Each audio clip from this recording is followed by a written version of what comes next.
Eric, quando eu casei, eu queria levar uma vida mais feliz, né? Uma vida mais alegre. Existem vários motivos pelos quais as pessoas casam, né? Um dos que eu mais escuto é: Eric, quando eu casei, eu queria ser feliz, queria desfrutar a felicidade, e meu casamento só tá me dando trabalho, né? A verdade é que você não casa para ser feliz, você casa para fazer o outro crescer. Vamos falar um pouco disso nesse vídeo, tá? Essa semana eu vou estar trazendo 3 vídeos na série Casamento Épico. Eu já trabalho há 10 anos com aconselhamento de casamento cristão, criação de filhos, leitura da Bíblia, né, espiritualidade. E nesses 3 vídeos eu vou falar sobre 3 problemas, tá? Começando por esse primeiro, da felicidade, que eu escuto, né, quando eu aconselho casais, quando eu levo o curso Casamento Épico nas igrejas. O que acontece nos casamentos que as pessoas têm um certo trabalho, têm uma certa ilusão a respeito do casamento e acabam não conseguindo muitas vezes levar o casamento adiante, né? Nós vemos o casamento dos nossos pais, dos nossos avós durarem anos e anos, enquanto os casamentos da nossa geração duram muito pouco tempo, né? As pessoas separam, trocam muito rapidamente, ou então as pessoas nem querem casar, já para não ter esse trabalho de futuramente poder separar, alguma coisa assim, tá? Meu nome é Eric, eu sou conselheiro de casais. Se você curte esse tipo de assunto, se inscreve aqui no nosso canal. Toda semana temos vídeos temáticos, tá? Semana passada nós falamos sobre desenvolvimento pessoal. Tem uma playlist aqui embaixo no canal, tá? E essa vai ser a semana de casamento épico com 3 vídeos, tá? Esse é o primeiro vídeo. E aí nós vamos ter mais 2 vídeos também desse assunto de casamento épico, tá bom? O que acontece, Eric? Por que meu casamento, eu não sou feliz no casamento? Por que parece que meu casamento é ruim, é um casamento sem graça, né? Eu tenho até um vídeo com bastante visualizações, né? Um dos meus vídeos que mais pegou visualização lá na rede de vídeos pequenos, né? Do TikTok. É um vídeo chamado Casamento Sem Graça, né? Eu falo um pouco sobre isso lá, você pode dar uma procurada aí nas redes sociais. Mais uma vez, os links estão aqui embaixo na descrição ou no primeiro comentário fixado, tá bom? Não esquece também já de se inscrever e compartilhe esse vídeo lá nos grupos de WhatsApp, grupos da igreja, grupos da família, tá? Se você também é um mentor de casais na sua igreja, um mentor de jovens, você também pode usar esse material aí e compartilhar esse vídeo com eles, comentando esse vídeo com eles, tá bom? Então o que acontece, Eric? O que acontece é que o casamento foi vendido pra gente durante os anos pela televisão, pelas novelas, pelos filmes, que o casamento tem que ser aquela coisa maravilhosa, aquela coisa sem defeito, aquela coisa romântica, né? É o beijo na chuva. Hoje a gente poderia dizer que é aquela coisa dos doramas, né? É aquele cara lindo, né? Bombadão, sem camisa, aquela menina também linda, né? Geralmente os coreanos lá, e ele trata ela super bem, ela trata ele super bem, e vão se apaixonando durante os capítulos, né? Leva 10 episódios para pegar na mão, mais 5 episódios para dar o primeiro beijo, né? E aí tanto os adolescentes quanto os adultos, eles vão se apaixonando por essa trama coreana, por essa trama brasileira, né? Das antigas novelas brasileiras, ou dos filmes de Hollywood, que são esses filmes de amor. E a pessoa acha que o amor por si só, no caso a paixão, né? Eu costumo falar muito que amor e paixão são coisas diferentes. A paixão, essa coisa da química, do desejo, né? Do tesão em si e do romance, né? Do brilho, ele vai se apagando com o tempo, ele vai perdendo com o tempo. E ele por si só não sustenta um casamento, né? O casamento, ele precisa sim de química, precisa de atração, precisa de paixão, mas ele é muito mais do que isso. O casamento, ele precisa de propósito. Ou seja, os dois, marido e mulher, eles precisam andar no mesmo propósito ou propósitos. Quando, por exemplo, o marido quer fazer uma coisa, vou dar um exemplo aqui, o marido quer ser advogado, a esposa ela quer ser médica, sei lá, nutricionista, né? São sonhos, caminhos diferentes, mas esses 2 caminhos têm que se tornar o propósito do casal. Isso quer dizer que a partir de agora o casal tem o propósito de transformar a mulher em nutricionista e o propósito de transformar lá o marido em advogado, por exemplo, né?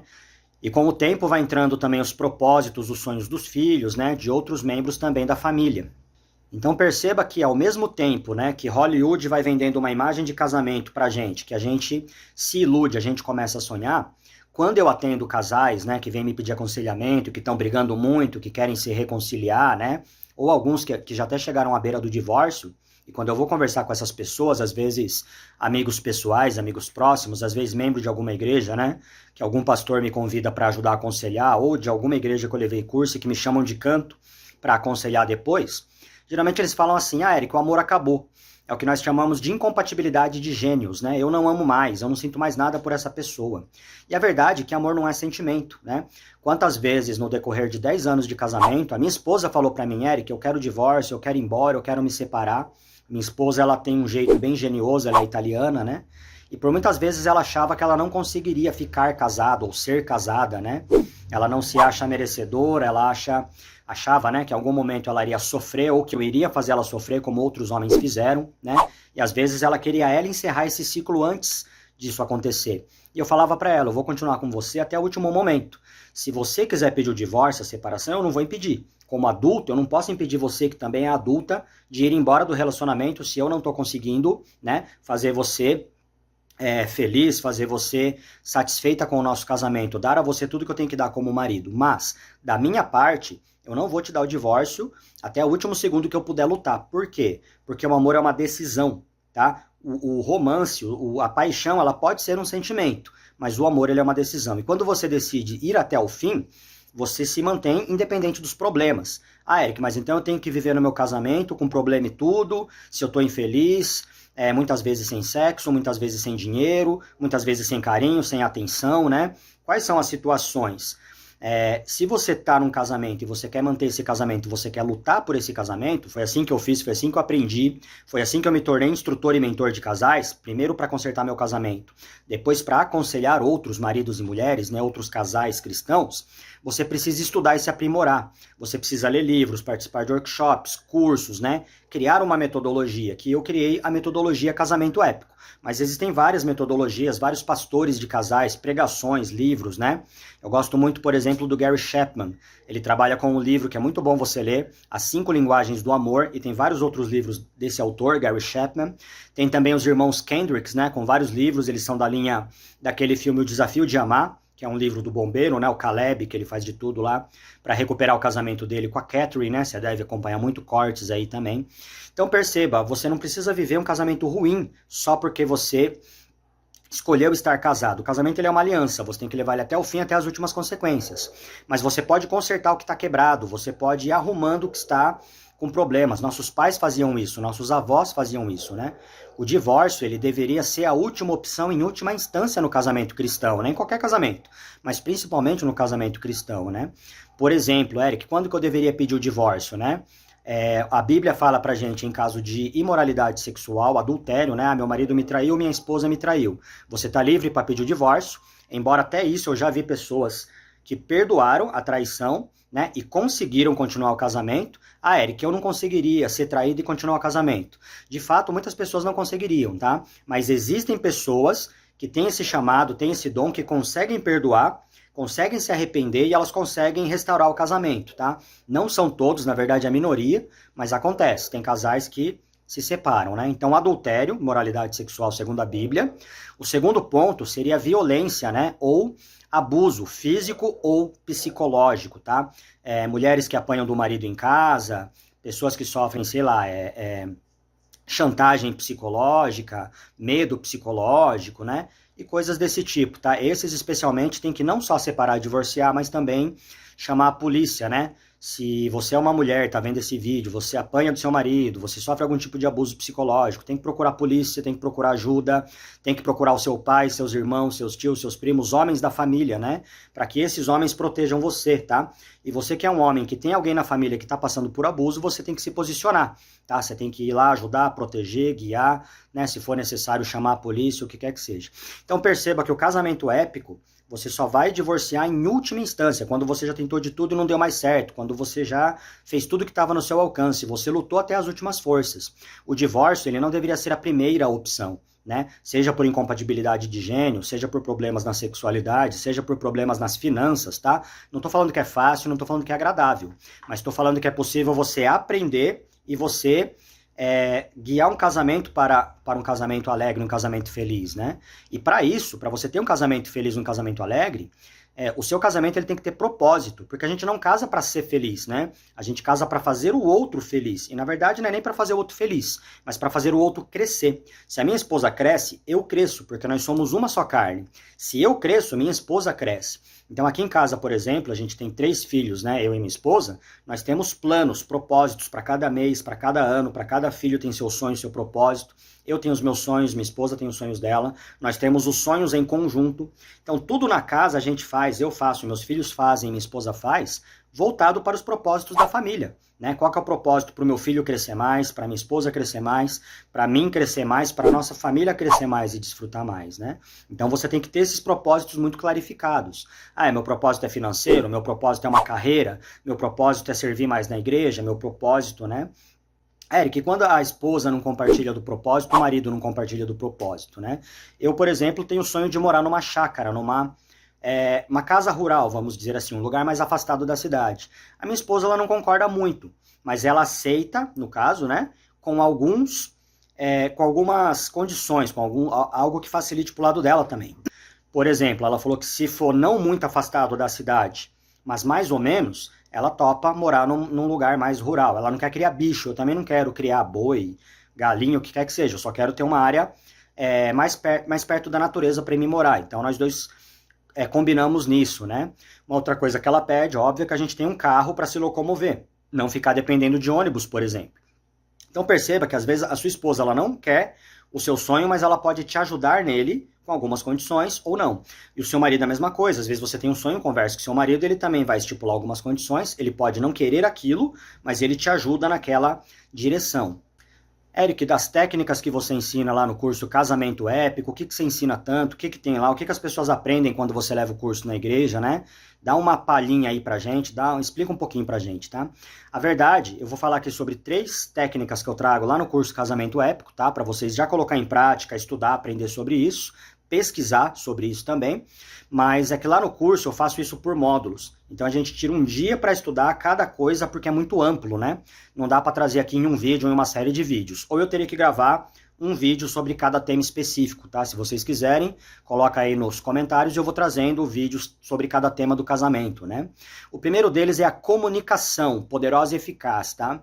Eu vejo muitos casamentos se desfazerem por causa de uma comunicação falha, errada. Já ouviu aquela história? Eu falo, meu marido não me escuta. Eu falo, e minha esposa não me escuta, não me atende. Meu filho, parece que eu falo, tô falando com a parede, né? Isso é falha na comunicação. Eric, mas eu me comunico bem, eu falo de uma forma que ele entenda. Às vezes não, tá? Imagina que eu tô falando inglês e você tá falando russo. Como é que a gente vai se entender se eu não sei russo, você não sabe inglês? Aí eu começo a falar português, português eu entendo, né? Então a gente para de falar russo e inglês e começa a falar o português. No amor é a mesma coisa. Entra o livro do Gary Chapman, 5 Linguagens do Amor, tá? Os homens, eles entendem o amor de uma forma diferente das mulheres, já começa por aí. Então o homem, ele é direto, ele é centrado, né? Você quer conversar com um homem, vai direto no assunto, não fica dando rodeio, não fica fazendo ele adivinhar. A mulher, ela já é mais... ela já pega as coisas no ar, ela já é mais desenvolta, né? A mulher, ela gosta mais de uma linguagem carinhosa, ela gosta de ser mimada, ela gosta de ser acariciada, notada, né? E já o homem é mais direto, o homem, ele prefere o respeito do que o amor, né? O homem, ele quer mais ser respeitado até do que ser amado. O homem interpreta o respeito como ser amado. Então já começa a comunicação, você tem que dominar esse tipo de coisa, né? E depois questões de a linguagem que pode ser física, pode ser uma linguagem de elogios, né? Uma linguagem de presentes, uma linguagem de atitudes, de tarefas, né? Por exemplo, a sua esposa fala, você nunca mais me deu um presente, né? O que ela está dizendo? Ela quer ser amada recebendo um presente, é o que a gente chama de linguagem de dar presentes. Às vezes seu marido fala, você não reconhece nada que eu faço, você só critica, né? É um marido que quer receber amor na linguagem dos elogios, do reconhecimento, tá? Então a comunicação poderosa e eficaz, ela é necessária, ela conserta casamentos e ela potencializa, fortalece os casamentos. Segunda técnica é perdoar todos os dias e perdoar rápida e imediatamente, tá? Eu já perdi a conta de quantas coisas minha esposa teve que perdoar a meu respeito e quantas coisas eu tive que perdoar a respeito dela, tá? Coisas grandes e coisas pequenas, tá? Então você tem que tomar a decisão todo dia de perdoar seu marido, de perdoar sua esposa, rápida e imediatamente, tá? Eric, mas meu marido não merece o meu perdão, minha esposa não merece o meu perdão, tá? A verdade é que nós, seres humanos, não merecemos perdão, mas mesmo assim Deus escolheu nos perdoar. Assim como o amor é uma escolha, o perdão ele também é uma escolha. Então escolha perdoar todos os dias seu marido, sua esposa, tá? Não tente ganhar a briga. Eu falo sempre que os casais, eles não são uma guerra um contra o outro, vocês não estão contra, vocês jogam no mesmo time, vocês estão em busca de uma vitória, que é aquele propósito que eu falei no começo do vídeo. Para isso, vocês precisam aprender a perdoar os erros um do outro, né? Eric, mas o erro é recorrente, aí tem que ser trabalhado. Meu marido sempre comete o mesmo erro comigo, minha esposa sempre comete o mesmo erro comigo, não muda. Aí é uma outra área que a gente traz mais para frente para ser trabalhado.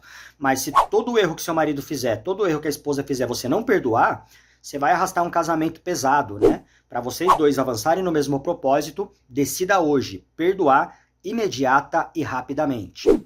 E o terceiro ponto, para que todo casamento ele tenha mais chances de dar certo, é colocar Deus no centro do casamento, né? Um homem que ama mais a Deus do que sua esposa nunca vai abandonar a sua esposa, nunca vai magoar a sua esposa. Uma mulher de oração, uma mulher que busca a Deus mais do que o marido, ela nunca vai decepcionar o marido, nunca vai deixar de ser suporte, de ser auxiliadora, de cuidar daquele marido. Se os dois são cristãos e os dois oram, os dois buscam a Deus juntos, e os dois amam mais a Deus do que ao outro, né? O marido nunca vai trair a esposa nunca vai ser rígida, brava com o marido, aquele marido nunca vai gritar com sua esposa ou ameaçar bater na sua esposa, né? Ou até mesmo chegar a esses fins, desde que o coração esteja realmente convertido a Cristo. Porque uma pessoa que ama a Deus, ela transborda amor, ela demonstra amor, e ela vai trazer isso para o casamento dela. Então existe a necessidade, deveria ser o número 1, né? Eu coloquei aqui como número 3 da técnica, mas Deus ele tem que estar e ser o centro desse casamento, incluindo também para os filhos, né? Meu amigo Anderson, ele vive falando para mim, se você não der Deus para o seu filho, você não deu nada para ele, né? Tanto que todos os dias eu procuro ler a Bíblia com meu filho, lia com os meus adolescentes, né? Atualmente eu leio a Bíblia todos os dias com meu filho caçula. Então, se o seu casamento tá bom, dá para melhorar, isso é casamento épico. Se o seu casamento tá ruim, dá para consertar. Se o seu casamento tá à beira do divórcio, tem chance ainda, tá? Cabe a você tomar uma decisão. Você tem que decidir manter seu casamento. Fala, Eric, eu decido amar, eu decido perdoar, eu decido orar, eu decido mudar. Ah, mas e se meu marido, minha esposa não decidir, só eu tô decidindo? Vai até onde você aguentar, até onde der, né? Até onde você pode suportar, seja na fé, seja na aliança, seja no propósito. Minha mãe orou pelo meu pai por anos e anos, né? Não pelo casamento dela, mas pela conversão do meu pai. Meu pai era um homem muito difícil de se lidar por uma época, né? Até que depois de muitos anos, meu pai se converteu, e foram muitos anos mesmo, né? Meu pai sempre foi um bom pai, sempre foi um bom marido, graças a Deus, mas depois que ele se converteu, ele mudou assim absurdamente para melhor, né? E a minha mãe nunca desistiu de orar pelo meu pai, nunca pediu separação, nunca foi embora, nunca deixou meu pai ir embora, né? Independente das brigas que houvessem ali, nunca houve ameaça de divórcio, de separação. Então é necessário você tomar essa decisão, né? Caso você queira, ninguém obriga ninguém a ficar num casamento. Mas se você é cristão, se você trata o casamento como uma aliança, como um contrato, um pacto, né? Muito mais do que somente um contrato, mas uma aliança diante de Deus, cabe a cada um de nós aprender mais e mais para cuidar do nosso casamento. E agora é com você, escreve aqui nos comentários, eu decido construir um casamento épico, tá bom? Eu decido construir um casamento épico. Eric, eu queria saber mais sobre casamento épico. Segue aqui a gente no canal, se inscreve, vai lá para a nossa comunidade. Nós temos uma comunidade de pessoas no Facebook, a comunidade dos guardiões da aliança, pessoas que querem proteger o casamento, defender a instituição do casamento, melhorar casamento, conselheiros de casamento, pessoas que têm filhos que podem se aconselhar, trocar ideia, perguntar e responder, tá? Eu também tô lá, claro, né? A comunidade é minha. Vocês também podem fazer perguntas para mim lá, perguntas para mim aqui. Vocês podem fazer também perguntas nos comentários de cada vídeo que eu vou estar buscando responder, buscando trazer aí as respostas, tá bom? E no próximo vídeo, tá? Não esquece que são 3 vídeos, esse é o primeiro da semana, vão ter mais 2 vídeos, nós vamos falar sobre eu casei com a pessoa errada. Érico, o meu caso é diferente, o meu caso não cabe isso aí que você falou, eu casei com a pessoa errada, eu prefiro separar e procurar a pessoa certa, tá bom? E eu vou explicar pra você aí que você não casou com a pessoa errada, tá? Se você não casou certo, você errou no recrutamento, você tem que aplicar em treinamento, tá? Isso já aconteceu comigo 2 vezes, já fui casado 2 vezes, né? E todo casamento tem suas dificuldades, e todo casamento, quando você não bate totalmente no acerto ali da escolha, é possível, né, e na maioria, 90% dos casamentos vai precisar disso, é o treinamento, né? Nós não recebemos um treinamento quando casamos, e por isso precisamos aplicar essas técnicas, né, ou aprendizados para melhorar o nosso casamento no dia a dia, tá bom? Não esquece de curtir, compartilha aí nos grupos, e eu aguardo você aí para o segundo vídeo do tema da semana de casamento épico.